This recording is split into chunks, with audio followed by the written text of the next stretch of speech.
Dear students, 2019 JEE Mains online का एक question जिसमें लिखा गया है the degenerate orbitals of hexa aqua chromium 3 ion are. Okay, so students, 3D orbitals of chromium will split into T2G and EG orbitals. देखिए question number 1 का explanation में दे रहा हूं.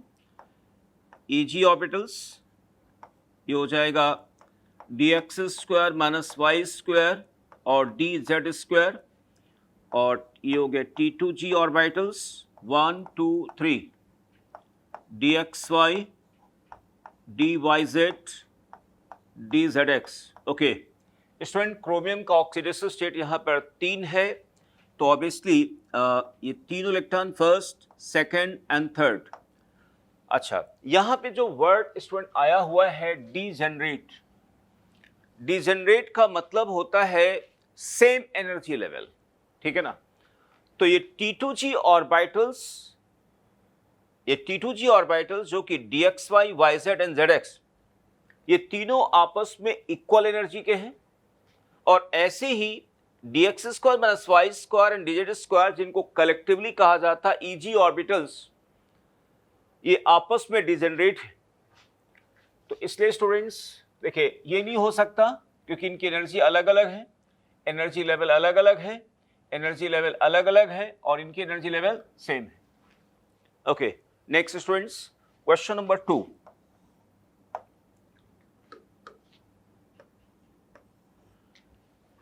इसमें पूछा गया है कि the one that will show optical activity. Dear students, a coordination compound or coordination species can exhibit optical activity if elements of symmetry is absent in it. So we will search here center of symmetry as well as plane of symmetry. तो देखिए students, plane of symmetry इसमें है, देख पा रहे होंगे, दो भी ट्रांसपोजिशन पर है, ठीक है ना. प्लेन ऑफ सिमेट्री ऑब्वियस सी बात है, प्लेन ऑफ सिमेट्री है. ओके, प्लेन ऑफ सिमेट्री इसमें है स्टूडेंट्स. ओके, इसमें प्लेन ऑफ सिमेट्री स्टूडेंट नहीं है, ना सेंटर ऑफ सिमेट्री है. मैं आपको बना के दिखाता हूं. देखिए, चाहे ऐसे सोचिए कि ये दो मोनोडेंटेड लिगेंड एडजेसेंट साइड्स पर है, निश्चित पोजीशन पर. ये दो मोनोडेंटेड लिगेंड्स भी अगेन एडजेसेंट साइड्स पर है, सिस पोजीशन पर है, और ये सिमेट्रिकल डाइडेंटेड लिगेंड है. तो अगर मैं इसको इस तरीके से दूसरी तरीके से रिप्रेजेंट करना चाहूं, देखिए ऐसे. Okay, so A B B, this is an ethylene diamine. Okay, now students, there is no plane of symmetry, no centre of symmetry, it will exhibit optical activity. Okay, next question. Third one, students. The correct statements among 1 to 3 are. पहला statement है students, valence bond theory can not explain the colour exhibited by transition metal complexes. बिल्कुल सही है students. Coordination compounds में, यानी D block metal cation के जो complexes हैं उनमें जो कलर आता है उसका एक्सप्लेनेशन सिर्फ क्रिस्टल फील्ड थ्योरी एक्सप्लेन करती है ड्यू टू डीडी ट्रांजिशन, ठीक है ना. यानी colour originated by d d electronic transition in coordination compound is explained by crystal field theory. तो ये स्टेटमेंट स्टूडेंट सही है. Okay, valence bond theory can predict quantitatively the magnetic properties of transition metal complexes. ये student गलत है. देखिए, valence bond theory के जो प्रेडिक्शंस हैं they are mainly based on observed magnetic moments. यानी वैलेंस बॉन्ड थ्योरी ये कहती है कि इसमें, इस कॉम्प्लेक्स में सेंट्रल मेटल केटायन के कितने इलेक्ट्रॉन पेयर्ड होंगे, कितने अनपेयर्ड होंगे, इसका बेसिस क्या है, ऑब्जर्व मैग्नेटिक मोमेंट है. तो ये क्वांटिटेटिवली प्रेडिक्ट नहीं करती है, जबकि क्रिस्टल फील्ड थ्योरी प्रेडिक्ट करती है. तो ये गलत हो गया students. Okay, valence bond theory can not distinguish ligands as weak strong field, बिल्कुल सही है। आपको याद होगा स्टूडेंट्स की क्रिस्टल फील्ड थ्योरी प्रेडिक्ट्स कि कौन स्ट्रॉन्ग लिगेंड है, एसएफएल जिनको हम लोग बोलते हैं, और कौन डब्ल्यूएफएल यानी वीक फील्ड लिगेंड है, ठीक है ना। स्पेक्ट्रोकेमिकल सीरीज हम लोगों ने पढ़ रखी है, उसके बेसिस पर आपको याद होगा जिनमें कार्बन डोनर है, नाइट्रोजन डोनर एटम है, फास्फोरस डोनर एटम, वो जनरली स्ट्रॉन्ग लिगेंड्स होते हैं, और बाकी जिन लिगेंड में ऑक्सीजन डोनर है या हैलाइड डोनर है या सल्फर डोनर है वो WFL होते हैं। तो ये स्टेटमेंट सही है, तो 1 and 3 आर करेक्ट स्टूडेंट्स, तो answer will B Bombay. Okay, 1 and 3 sorry 1 and 3 is basically 1 and 3 C option. Next students, the species that can have trans isomer. The species that can have a trans isomer. Okay, देखिए यहां की बात करें students, इस coordination species में यानी 3 डाइडेंटेड ligand हैं और जिनमें से 2 सेम है, इन है, और एक ऑक्सिलेट है, लेकिन दोनों क्या बनी, दोनों टाइप के जो डाइडेंटेड लिगेंड है वो सिमेट्रिकल है। यानी जैसे मान लिया अगर हम इसको बनाना चाहें तो देखिए ऐसे बनाएंगे, क्रोमियम 1 2 3 4 5 6, तो यहां पर इन का मतलब हो गया student N, ethylene diamine, okay, this is oxalate OO, oxalate बना दिया हमने स्टूडेंट्स, ठीक है ना, ये ऑक्सिलेट हो गया, या इसको हम O डोनर बना दिया, ठीक, ओके। तो देखिए यहां पर स्टूडेंट्स ट्रांस आइसोमर नहीं बना सकते, बिकॉज यहां दोनों O को ऑक्सिलेट लिगेंड के दोनों O को ट्रांस पोजीशन पर नहीं रख सकते, बिकॉज डाइडेंटेड लिगेंड के डोनर एटम हमेशा एडजेसेंट साइड को ही बॉन्ड करते हैं। ओके, अगला स्टूडेंट्स यहां पे देखिए स्क्वायर पेनर आएगा, और स्क्वायर पेनर यहां पर आएगा तो देखिए यहां पर क्या बनेगा, प्लैटिनम 1 2 3 4, तो देखिए यहां पर इन है और इसलिए इन के दोनों डोनर एटम एडजेसेंट साइड को जोड़ेंगे, बची हुई साइड्स पर यहां पर क्या होगा, Cl- होगा, तो स्टूडेंट यहां पर ट्रांस नहीं बन सकता। ओके, नेक्स्ट स्टूडेंट्स, इस वाले केस में ट्रांस हो जाएगा, PT 1 2 3 4 5 6, ओके, तो student Cl-, these two Cl are free to place anywhere in octahedral geometry. They can be placed either at cis position or trans position. So students, यहां पे देखिए trans position possible है, ये आ गया, और ये टेट्राहेड्रल स्टूडेंट बनाएगा। टेट्राहेड्रल में आप सभी लोग जानते हैं ज्योमेट्रिकल आइसोमरिज्म नहीं होती, बिकॉज सभी लिगेंड के बीच स्पेशल डिस्टेंस आपस में सेम होती है, तो आंसर आया C। Okay, next students, question number 5। Question number 5 में है the complexes this okay absorb light in the visible region, okay, the correct order of wavelength of light absorbed by them। तो ऐसे questions में बेटा सबसे पहले हमें क्या करना पड़ेगा, कॉम्प्लेक्सेस का डेल्टा O कंपैरिजन में लाना पड़ेगा, है ना।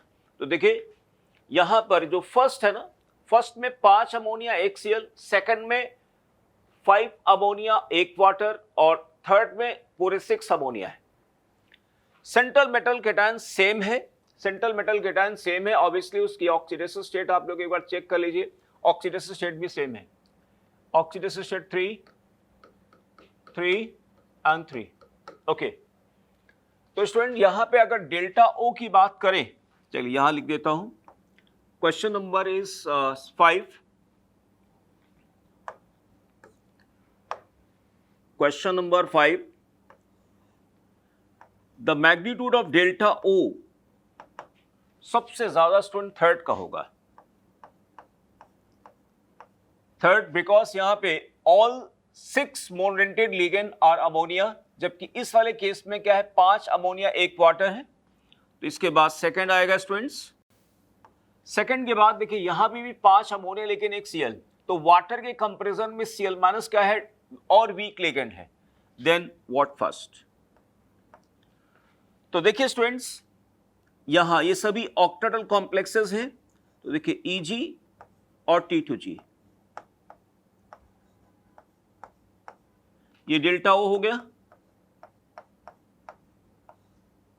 ओके, तो मान लिया इलेक्ट्रॉन इस वक्त T2G में है, तो इलेक्ट्रॉन जब यहां से यहां माइग्रेट करेगा तो ऑब्वियसली स्टूडेंट्स जिस कॉम्प्लेक्स का डेल्टा O ज्यादा होगा, जिस कॉम्प्लेक्स का डेल्टा O ज्यादा है वहां पे शॉर्टर वेवलेंथ वाला फोटॉन एब्जॉर्ब होगा, ठीक है ना, शॉर्टर वेवलेंथ वाला फोटॉन एब्जॉर्ब होगा। और जिसमें डेल्टा O कम है वहां पे यानी लो एनर्जी या लॉन्गर वेवलेंथ वाला फोटॉन एब्जॉर्ब होगा। इसलिए स्टूडेंट्स यहां पर अगर हम बात करें तो यानी सबसे लॉन्गर वेवलेंथ कहां पर आएगी स्टूडेंट्स, देखिए यहां पे हमें बताना है correct order of wavelength absorb. तो लॉन्गर कौन सा हो गया, फर्स्ट में लॉन्गर, फिर इसका जस्ट रिवर्स आएगा first, second and third, answer will B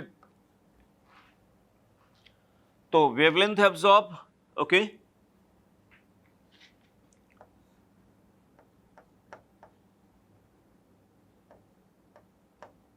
absorbed wavelength में फर्स्ट सबसे लॉन्गर होगा, then second and then third one. Okay, now students next question, question number 6। Question number 6. Okay. In this case, the crystal field stabilization energy of hexa aqua iron 2 and tetrachloridonickelate 2 के हमारे बारे में बताना है student. देखिए तो अगर हम इसका केस ले लें यहाँ पे, देखिए ये आ गया। Okay, this is Eg and this is T2G, this is barycentre, और ये गैप सभी लोगों को मालूम है, this gap is was plus 0.6 delta O while this gap is minus 0.4 delta O। Okay, तो स्टूडेंट देखिए यहाँ पर आयरन का एग्जाम्पल ले लेता हूँ। आयरन का ऑक्सीडेशन स्टेट कितना है, 2, ठीक है ना। तो आयरन 2 हो गया स्टूडेंट्स यहाँ पे Rn 2 प्लस 3d6। ओके, तो देखिए पहला electron first, second, third, fourth and fifth, because WFL is there. WFL है यहाँ पे स्टूडेंट्स, यानी मीन पेयरिंग एनर्जी P और डेल्टा O में pairing energy is greater than delta O, ठीक है ना। अब देखिए 5 इलेक्ट्रॉन भर चुके हैं, now 6 electron will be here. तो स्टूडेंट इसका जो CFSE वैल्यू आएगी, CFSE value of this complex, CFSE will be equal to minus 0.4 delta O। Okay, obvious सी बात है, जैसे मान लिया मैं इसको हटा दूं एक मिनट, सपोज करें बेटा इसको मैंने हटा दिया, ठीक है ना। अब देखो D5 है ना, चले इस समय इसकी CFSE वैल्यू 0 हो गई, तो एक्स्ट्रा एक यहां कहां पर है, D6 में यहां आ गया ना। तो अब CFSE वैल्यू कितनी हो गई, माइनस 0.4 डेल्टा O। ओके, अब इसका निकल का स्टूडेंट निकालता हूं मैं। निकल में टेट्राहेड्रल स्प्लिटिंग आएगी, यानी 1 2 3, दिस इज T2 और ये हो गया E। ओके, और ये इसका बैरी सेंटर हो गया स्टूडेंट्स।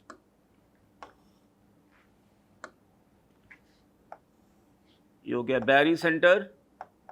ओके, और ये गैप स्टूडेंट है plus 0.4 delta T and this gap is minus 0.6 delta T. Okay, so it's for nickel 2 plus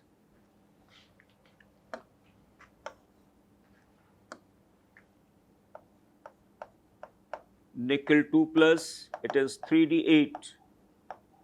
तो इलेक्ट्रॉन भरता हूं 1 2 3, because in this complex weak field ligands are there, और weak field ligand में क्या होगा student, delta T का magnitude कम होगा, पेयरिंग एनर्जी ज्यादा होगी। ओके 3 देन 4 5 6 7 एंड 8, ठीक है ना। अब देखिए CFSE स्टूडेंट निकाल लेता हूं उसको। Okay CFSE will be equal to number of electrons in the e orbitals, यानी 4 into minus 0.6 delta t plus there are 4 electrons plus 4 multiplied by plus 0.4 delta t is equal to, तो student ये हो गया कितना, minus 2.4 delta t, okay, and plus 1.6 delta t is equal to minus 0.8 delta t, okay। इसका कितना आ गया, minus 0.8 delta t, और इसका कितना स्टूडेंट्स, minus 4 delta। तो चेक करते हैं स्टूडेंट्स, पहले हमें ऑक्टाडल वाले का बताना है। तो स्टूडेंट्स यहाँ पर आ गया minus 0.4, और आंसर इज बी बॉम्बे आएगा। देखिए minus 0.4 delta O and minus 0.8, okay. Next question students, question number 7।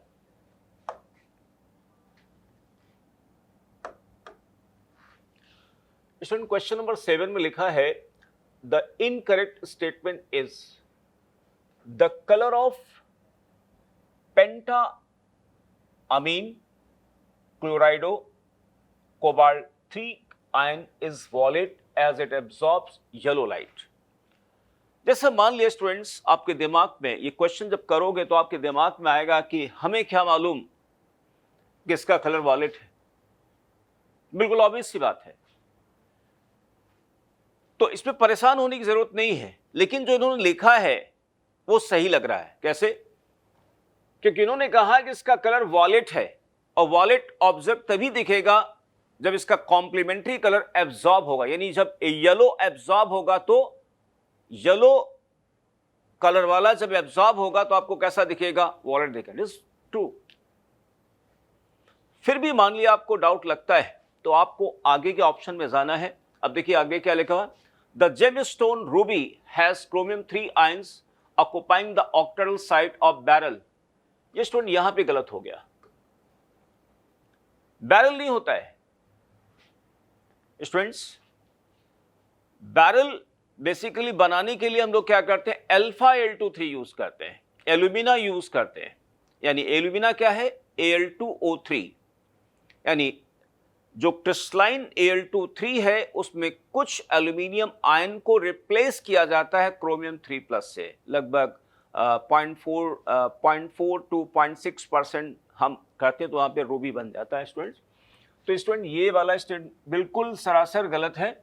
और आगे देखिए लिखा हुआ है the spin only magnetic moment of this is 2.8, बिल्कुल सही है, बिकॉज निकल का ऑक्सीडेशन स्टेट यहाँ पे 2 है, निकल 2 का मतलब 3d8 हो गया, 3d8 में यहाँ पर 2 अनपेक्टान होंगे, बिल्कुल सही है। The spin only magnetic moments of this and this are same. देखिए यहाँ पर क्या है, Rn2 है, Rn2 का मतलब क्या हो गया, 3d6। यहाँ पर क्रोमियम 2 है, तो यहाँ पर आ गया 3d4।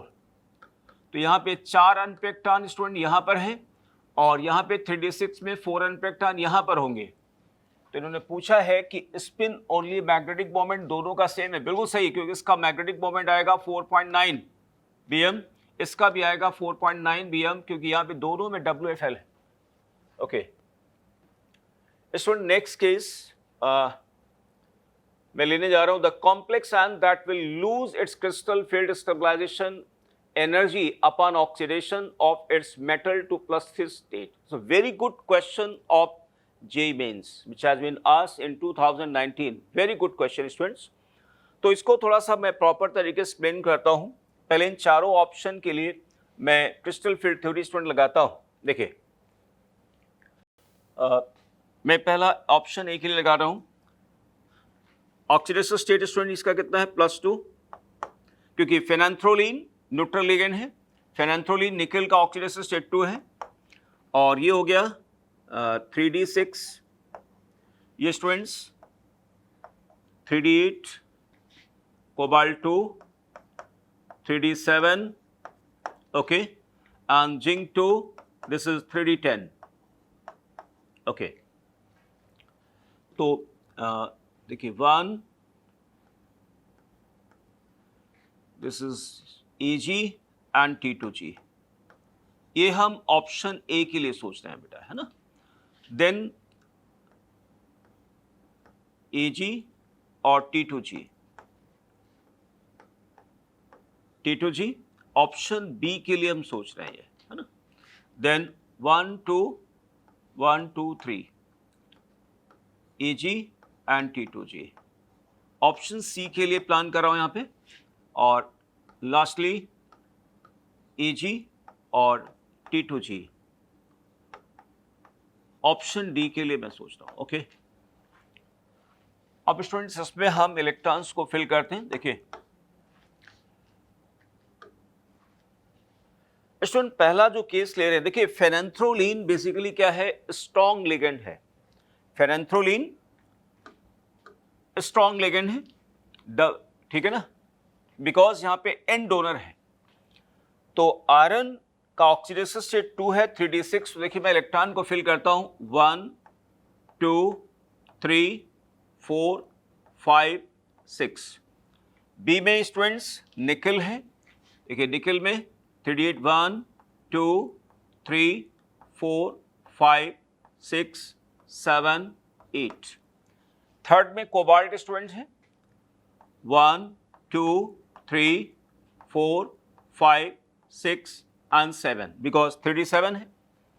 एंड लास्ट में स्टूडेंट्स जिंक है 1, 2, 3, 4, 5, 6, 7, 8, 9, 10. ओके,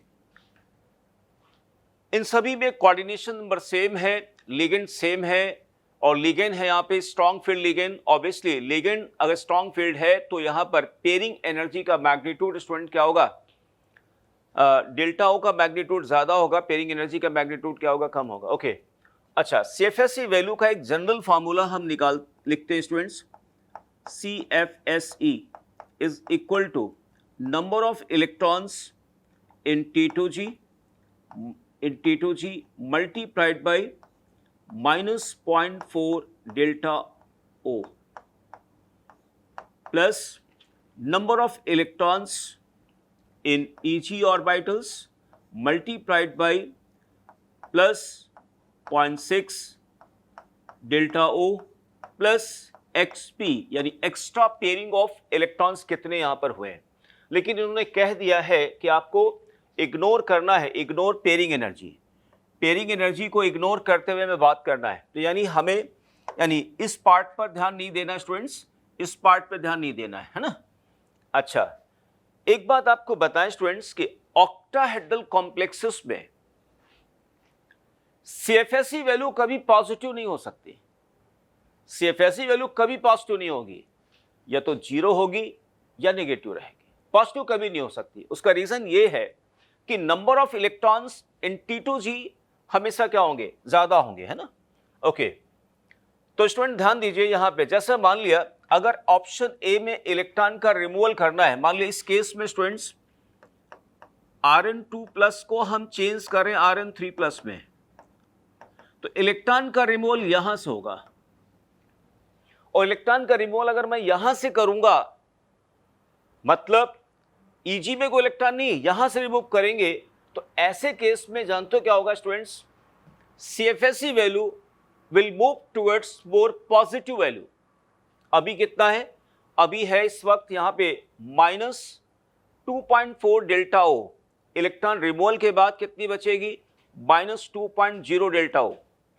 तो यहां पर क्या होगा स्टूडेंट्स, इस ऑप्शन ए में सेफेसी वैल्यू का लॉस होगा, while in this case students second case removal of electron will occur from students, यहां से इलेक्ट्रॉन निकलेगा, ये वाला इलेक्ट्रॉन निकलेगा, ये इलेक्ट्रॉन निकलेगा, और यहां से निकलने के बाद क्या होगा, यानी Eg सब इलेक्ट्रॉन निकालेंगे तो क्या होगा, ये इसका मैग्नीट्यूड जब कम होगा तो ये मैग्नीट्यूड तो फिक्स है, तो यानी नेगेटिव वैल्यू ज्यादा होगी इस वाले में, और इस वाले में क्या था, यहां पे तो जीरो है, और हमें इलेक्ट्रॉन जब यहां से निकालेंगे तो टुवर्ड्स पॉजिटिव जाएगी, और बॉम्बे ऑप्शन में यानी बी ऑप्शन में इलेक्ट्रॉन यहां से निकलेगा, यहां पर कोई इलेक्ट्रॉन यहां से अगर निकालेंगे इसकी वैल्यू कम होगी, ये तो फिक्स है इसलिए माइनस ज्यादा होगा। ऐसे स्टूडेंट्स ऑप्शन सी में ये इलेक्ट्रॉन का रिमूवल होगा,